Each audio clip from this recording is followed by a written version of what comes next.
Hey everybody, I would like to welcome you to the first episode of Ask Avi. Ask Avi is a bi-weekly question show where I answer your questions, which are asked by sending me a message on Facebook, also sending me a tweet with the hashtag AskAvi, or by posting a comment below these videos, and I add them to a list, and then I pick a random one, and I answer it every Tuesday and every Friday. Now, since this is actually the first official episode of the reworked Ask Avi, I'm going to go ahead and talk about something that really wasn't too much of a question, but rather a point brought up to me by a good friend of mine. Now, many of you may know Loveland or Paulina, and she's actually a great friend of mine. We've been talking via the live stream for quite some time, about a year now, which is kind of crazy, but she's pretty awesome. And she actually went ahead and linked me a pretty cool thing, which she does actually quite frequently, so thank you for that, Loveland. But she linked me a Star Wars video a few weeks ago, and in the Star Wars video, you have a gentleman discussing the fact that, you have the original trilogy, and then you also have the prequel trilogy, and you have all the space in between, and he grew up in the 80s, so he really didn't have a Star Wars thing to call his own, even though he's an avid Star Wars fan. So what he talked about was how he actually grew up on Star Wars games. Now, the question here kind of brings about what my Star Wars experience was. I'm a very, very avid and huge Star Wars fan. While I'm not as hardcore as some people, I do know most of the lines, most of the movies, a lot of the history. For example, I was on the phone talking about the history of General Grievous last night for about 45 minutes. So I do know a lot of my Star Wars stuff, and I'm a big fan. I have Death Star plans and the Treaty of Coruscant literally on this wall right behind me. They're there, I promise. You notice I also have stuff up there. So the Old Republic's up there, my Darth Malgus statue, Star Wars comic books. I'm sure you can see some over there over my head. And I also have tons of Star Wars clone collectibles. I have a clone helmet up there from Commander Gree. Basically, I love Star Wars, and I always have. So what I'm going to talk about today on this episode of Ask Avi is my personal Star Wars history. So, personally, I was born in 1993. I am currently almost about 20 years old, so 19 officially, 20 soon. But a lot of you think I'm older than I actually am, which is kind of interesting. And Star Wars was a big part of me growing up. Now, obviously, since I grew up in the 90s, by the time I was able to have a little bit of self-awareness and know what I loved, the prequel trilogy started coming out, right, in the early 2000s. And the prequel trilogy was something I could call my own.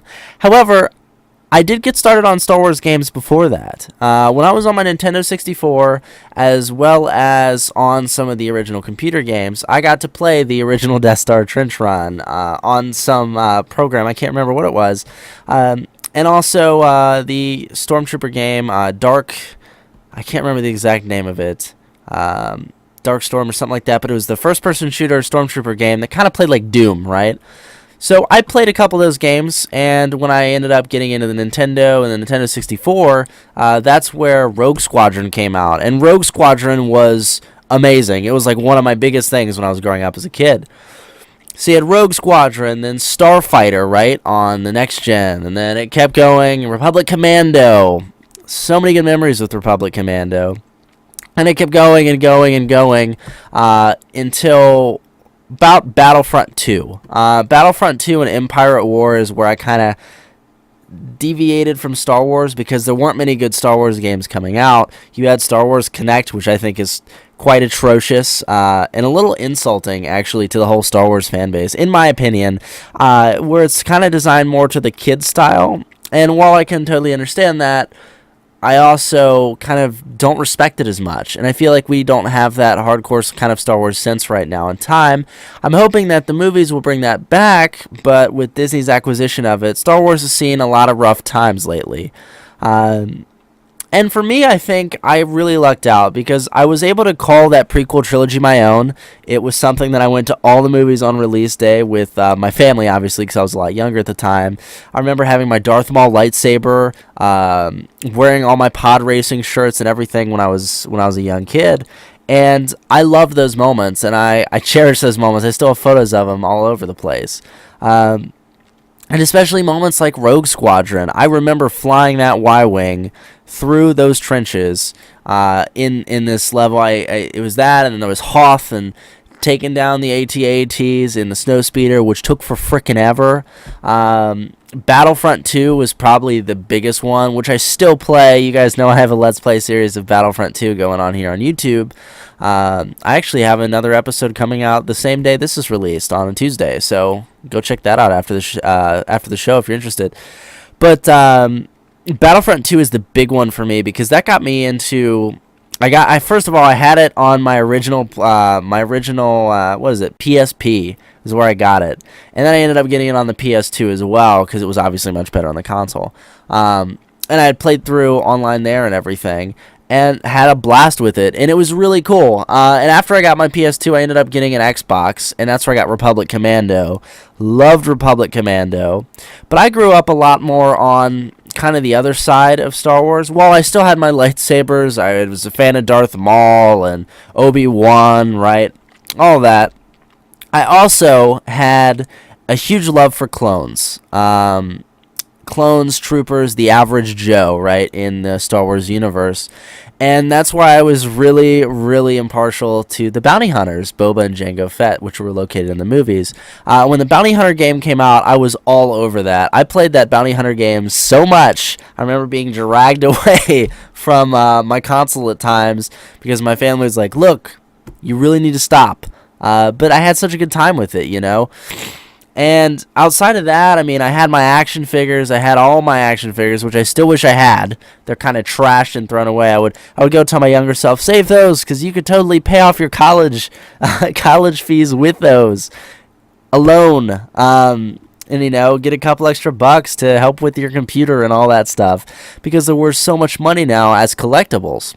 But I think the more interesting part of it is the fact that I was lucky enough to have two things to call my own. Now, primarily, like I've been saying, the Star Wars games were the big one for me. The Star Wars games were huge. I remember every Star Wars game I played.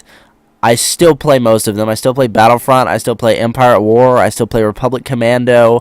And between Battlefront and Pokemon, like, those are my two big growing up games.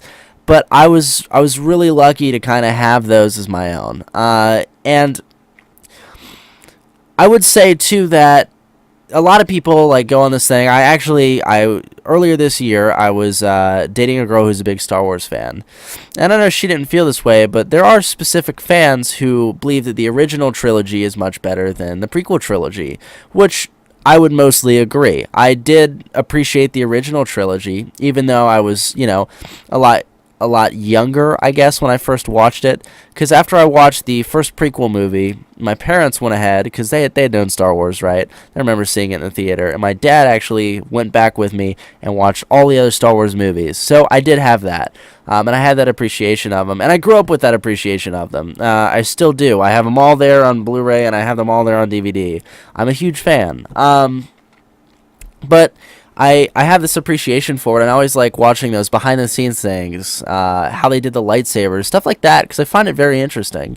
But I also think that there's the game population, and I'm on this note where it's like, Star Wars is such an amazing franchise. It really is. And there's some stuff that I missed. For example, that girl I was just telling you about, when I was dating her, she had introduced me to a movie called Fanboys. I'd actually never heard of Fanboys. And I loved watching it so much. I mean, that was something that I'll remember. And I was 19 years old when I watched it. Even though it was a much older movie, I still remember that experience. And I think you can still enjoy those pieces years down the road after they've come out. And that's the big thing there. Fanboys was fantastic. I loved that movie. I actually own it now. I went out and I bought it. But that was a great experience. And that's still something Star Wars later down the road that I can appreciate. Now, while Star Wars has become something where you have Legos, action figures, the Clone Wars animated series, which is actually quite good. There's a lot of unexplored territory and stuff that I was looking forward to seeing explored in titles such as 1313 in the gaming world. However, we don't know where that's kind of going. Rumor is that EA picked it up and it's being finished by Visceral Games. We don't know, right? But I think the big thing is a lot of Star Wars fans argue that, you know, you have this, that, and the other, right? You have the original trilogy, the prequel trilogy, the video games, the comics, all this stuff, right? And a lot of people like to argue that one's better than the other. Well, I mean, my big thing is I don't really think they are, because it's all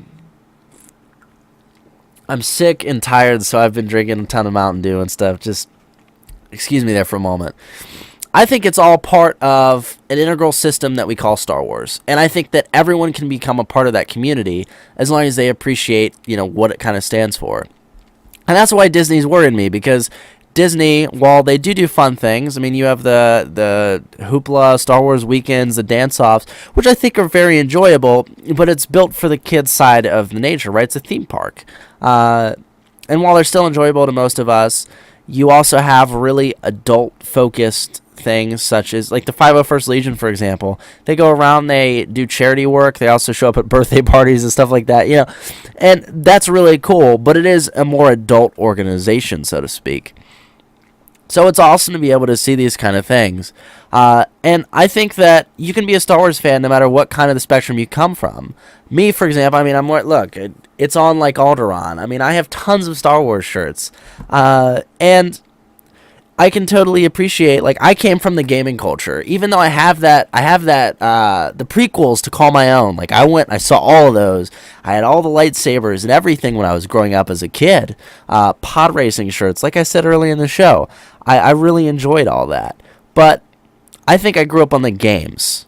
Because I'm a gamer. I mean, all of you guys know that, and if this is the first video you're watching from me, go watch some other ones. I'm a gamer at heart. I have been since I was a year old, and I know that's hard to believe, but trust me, you'll hear my story at one point or another. Probably on this show, actually. I guarantee you someone's going to ask that question. But I'm a gamer at heart, and Star Wars games are what I grew up on. Knights of the Old Republic, that's what got me so hooked on BioWare. Jedi Academy, all these fantastic games. And with EA getting rights to it, I mean, it was EA or Activision, and I'm really having high hopes for EA because they have control over a lot of studios who can do some really nice work. DICE, Battlefront 3, make it happen. Do it right now. Visceral Games doing a Death Trooper game. I mean, there's a lot of cool stuff that can happen, and I try to remain really optimistic of the future of Star Wars. While I don't feel confident that Disney is going to make a better trilogy than all of them, especially based on their movie plans for releasing one every other year and stuff, it really bothers me, right? But I'm trying to remain optimistic. So in conclusion, so to speak, to go the full circle, I really don't think that there's a specific Star Wars fan or brand of Star Wars fan that's better than another. I think we're all part of the community, and we can all enjoy it. I got involved in Star Wars through video games, and then I branched out into the Lego sets. Again, stuff I wish I would have saved because it's worth a lot of money now. But the Lego sets and the toys and the collectibles, and now I collect Star Wars stuff. I don't have much, but I'm really working on the collection. I know my Yoda phrases, right? I do Yoda speak all the time. I actually did that in a girl I'm seeing now, and I did a Yoda speak line, and she got it, and it was amazing. Totally worth it. So Star Wars, I think, is bigger than just one or the other, and while it's had its ups and downs, and people may fight for one piece or another, for example, the original trilogy or the prequel trilogy, I think that we're all part of the same community, and it's awesome to be a part of that. And even though you don't have a movie trilogy to call your own, I think it's very safe to call Star Wars gamers, and you're a very big part of the community still. I know plenty of people that have played the games and not seen all the movies, and I suppose that's okay. It's really not, but we'll let it slide for the sake of this episode of Ask Avi. So anyway, that's kind of my feelings on Star Wars. I have way more, and I have tons of details that I would love to talk about with Star Wars. I could go rambling on this topic forever, but I feel like I get a little bit repetitive. I think I already have, as a matter of fact. So that's kind of it for Star Wars. Now, as far as Ask Avi goes, this is the first episode, so I really encourage you to leave some questions in the comments below, or also send them to me on Twitter with the hashtag AskAvi, and they may show up on Friday's show. For Friday's show, I already have a few questions lined up, but if I get some good ones, I'll pull one and let you guys know. Remember, this is Ask Avi. It's a new show. It airs every Tuesday and Friday. This week, there's going to be a little bit of sniffles because I'm a little sick, but I still love doing these anyway, and I know you guys don't care if I sniff a few times or drink a little bit of Mountain Dew on the show, so, I appreciate it. Anyway, though, I hope you enjoyed this first episode of Ask Avi. If you did enjoy this episode, please feel free to toss me a like Also, leave me a comment saying if you enjoyed the show. Well, you're welcome to leave a question with that comment as well for future shows.